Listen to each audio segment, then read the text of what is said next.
लढाई इतकी सोपी नाही, कारण आपल्या समोर जे उमेदवार आहेत ते सत्ताधारी पक्षातील आहेत आणि धनदांडगे सुद्धा आहेत आणि या धनशक्ती विरुद्ध आपली जनशक्ती या जोरावर आपण निवडणूक लढत आहोत.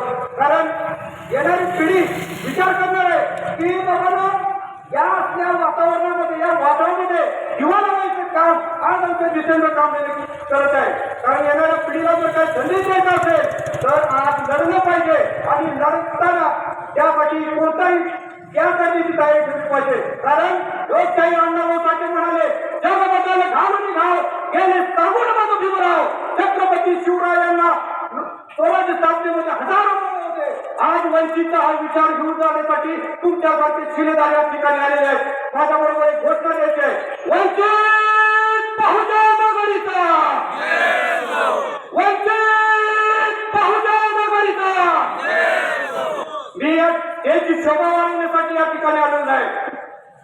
बाबासाहेब म्हणाले होते डिसेंबर दिवस शेळी बनून जगण्यापेक्षा एक दिवस वाघ बनून जगा. त्या वाघाचा शोध घ्यायचा आहे.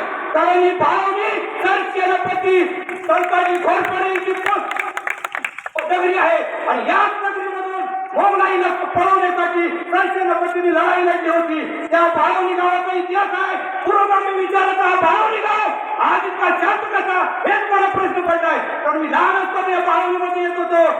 आमदार कुठलाही असला तर भावनीनं आपलं पुरोगामी महत्व टिकवलं होता आणि ते टिकवण्यासाठी ते पोरत करण्यासाठी सत्ताधाऱ्यांना प्रयत्न करावे लागले होते. पण भावनी कधी पुढे पुढे नवली नाही आणि आज दर्पणाखाली भावनी काय बाहेर पडा आणि ही लढाई लढण्यासाठी प्रस्थापितांच्या छातडावरती लढण्यासाठी त्या सेनापती संताजी घोरपडेंचे आठवणी होत्या. छत्रपती शिवाजी महाराजांना लढले नसते तर आज आपल्याला कुठला झेंडा घ्यायला नसता.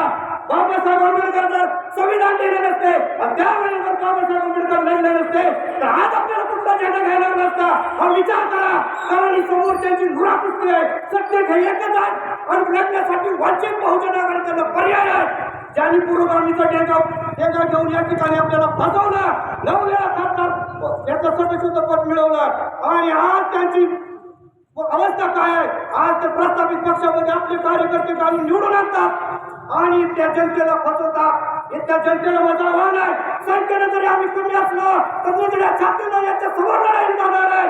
मग आम्हाला कुठलाही आम्ही दाखवू दे त्या अंशाला बळी न पडता आम्ही लढत राहणार. कारण आमचा इतिहास हा जिल्हा कोरेगावचा इतिहास आहे.